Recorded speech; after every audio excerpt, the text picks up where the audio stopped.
P Prasannan പുതിയ scooter കൈമാറി.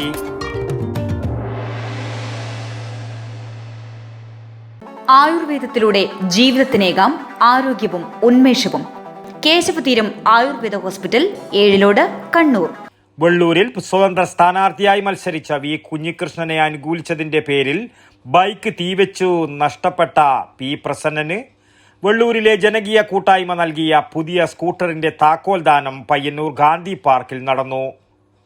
P Sureshan master സ്വാഗതവും ദാമു സർഗം അധ്യക്ഷതയും വഹിച്ച ചടങ്ങിന്റെ ഉദ്ഘാടനം വി കുഞ്ഞികൃഷ്ണൻ നിർവഹിച്ചു.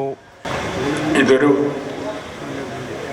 ചെറിയ ചടങ്ങായി നടത്തുക എന്നതായിരുന്നു ഉദ്ദേശിച്ചിരുന്നത്. എന്നാൽ അതിനൊരു സാമൂഹ്യ പ്രസക്തിയുണ്ട് എന്ന് കണ്ടുകൊണ്ടാണ് ഇതുപോലൊരു സ്ഥലം തിരഞ്ഞെടുത്ത് ഈ പരിപാടി സംഘടിപ്പിക്കാൻ സന്നദ്ധമായിട്ടുള്ളത്. കമ്മ്യൂണിസ്റ്റ് പാർട്ടിക്കകത്ത് ഒരിക്കലും സംഭവിക്കാൻ പാടില്ലാത്ത ചില അപജയങ്ങൾ ശ്രദ്ധയിൽപ്പെട്ടപ്പോൾ അത് ഉയർത്തിക്കൊണ്ട് നീണ്ട 5 വർഷക്കാലം ഒരേ വിഷയം ഉന്നയിച്ച് പാർട്ടിക്കകത്ത് അതിശക്തമായ പോരാട്ടം സംഘടിപ്പിച്ച്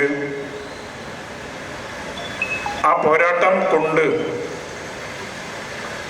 ഫലമുണ്ടായില്ല എന്ന് വന്നപ്പോഴാണ് ആ കാര്യങ്ങൾ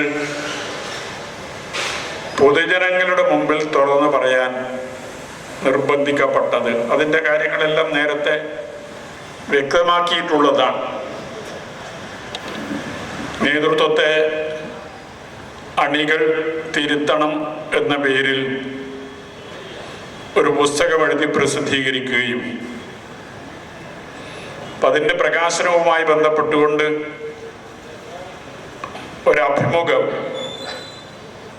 ഒരു ചാനലിന് നൽകുകയും ആ അഭിമുഖം സംപ്രേഷണം ചെയ്യുന്നതോടുകൂടിയാണ് എന്നെ പാർട്ടിയിൽ നിന്ന് പുറത്താക്കുന്നത്. വെള്ളൂരിലെ മുതിർന്ന പാർട്ടി പ്രവർത്തകൻ കെ വി ഭാസ്കരൻ താക്കോൽദാന കർമ്മം നിർവഹിച്ചു. യു മാധവൻ നന്ദിയും പറഞ്ഞു. News bureau, Payyanur. ആയുർവേദത്തിലൂടെ ജീവിതത്തിനേകാം ആരോഗ്യവും ഉന്മേഷവും. കേശവതീരം ആയുർവേദ ഹോസ്പിറ്റൽ, ഏഴിലോട്. പ്രകൃതിയുടെ മടിത്തട്ടിൽ വിശാലമായ ഇക്കോ ഫ്രണ്ട്ലി ക്യാമ്പസ്. ഒഴിച്ചിൽ, കിഴികൾ, ധാര, വസ്തി, നസ്യം, പഞ്ചകർമ്മ ചികിത്സകൾക്കെല്ലാമുള്ള വിപുലമായ സൗകര്യം. മികച്ച ചികിത്സ ഉറപ്പുവരുത്തുന്ന സ്പെഷ്യാലിറ്റി വിഭാഗങ്ങൾ. വിദഗ്ധ ഡോക്ടർമാരുടെ സേവനം. കൃത്യതയാർന്ന പരിചരണം. പ്രകൃതിദത്ത ഭക്ഷണം. കേശവതീരം ആയുർവേദ ഹോസ്പിറ്റൽ, ഏഴിലോട്, കണ്ണൂർ.